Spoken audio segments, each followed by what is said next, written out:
When we're talking about integrating supply chains, there are some issues that arise and that we need to know. First is local optimization. If you have a large chain,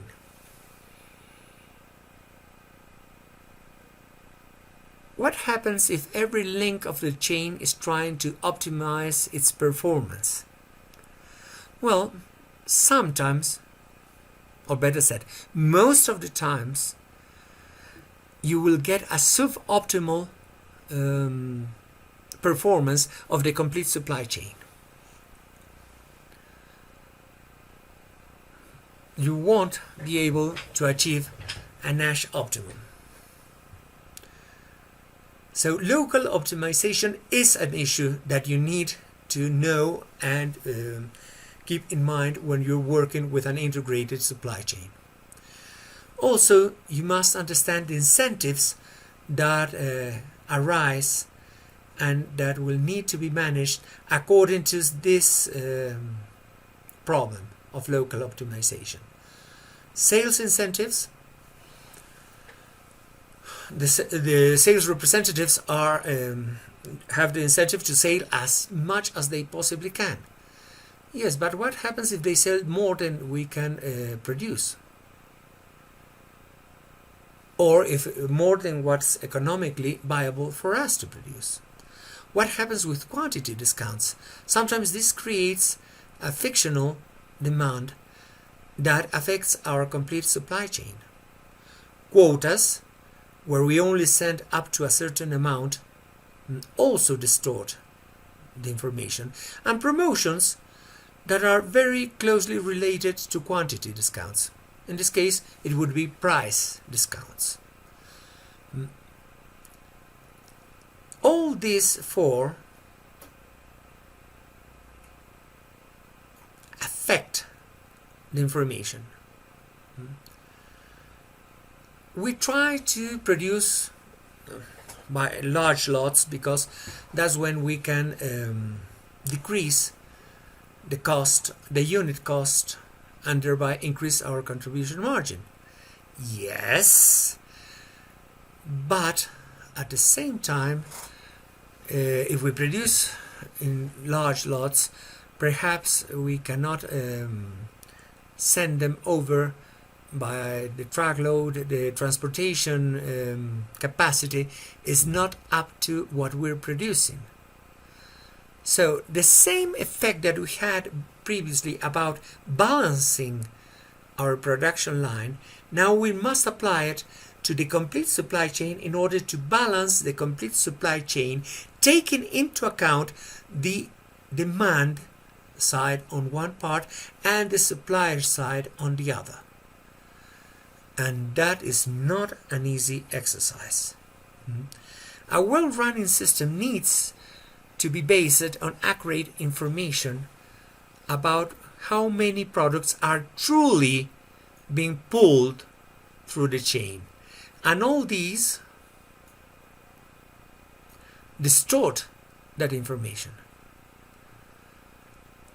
And when we distort that information, we're bound to face the bullwhip effect. So be careful with everything here. Marketing might have their own reasons for selling as much as possible. Yes, there are reasons why we would have quantity discounts, promotions, quotas, etc. Yes. Watch out. All this generates supply chain issues because they are distorting the information that we need to keep that line balanced. Now let's talk a little bit about the opportunities, because it's not only black. There are some very good opportunities. One is to develop accurate pull data. If we have accurate pull data, then we can start to act accordingly. We can reduce lot size. We can establish a single stage replenishment control. That is to say, instead of having to control, let's say, in the supermarket, in the distributor, in the warehouse, in the distributor, in the factory, we use just one single stage replenishment control that helps avoiding that bullwhip effect. Procter & Gamble does that with Walmart, and for example, the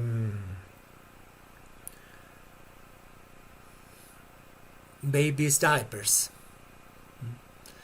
So they're checking, and that information is sent immediately in the store to the central place where they control the data for all the sales, and so they can keep always everything flowing according to the real demand. We can have vendor managed inventory. That is, the vendor puts the inventory directly in the factory, and they take care of making sure that the inventory for our supplies is always available. We can have blanket orders. That is, we buy just once in the year, but we receive only what we ask for and demand according to our needs. We can standardize. So instead of buying different supplies, we try to purchase only one type of supply that will help us for all our products. We can postpone. That is to say, the best example of postponement comes with printers. In years past, HP had to create multiple lines of the same printer because the power supply in the printer had to conform to different countries' voltage requirements and to different kinds of outlets dependent on the country. They analyzed it and they took out the power supply from the printer, and then they can produce all the printers exactly the same, and they just need to put the power supply according to each country. That reduces hugely the need for different lines, and they reduce their SKU numbers. We have the channel assembly. That is where you send the parts and they assembly them only at the last minute. You can have drop shipping and special packaging. Drop shipping is when the manufacturer sends directly to the client. They don't go through a distributor, a regional warehouse, a shop, whatever. No. The factory sends directly to the client. That reduces costs enormously. And if you use a special packaging, you can reduce costs also. That's one of the reasons why a very important function today are packaging engineers, people who know how to package something. You might say, no, it's a huge hindrance when I receive a new shaver and I have to cut it out this way or that, and it's so difficult. Yes, but it's so much easier to move. They reduce damages. So the net result is that you, the customer, pay less for the same product because the costs keep on reducing.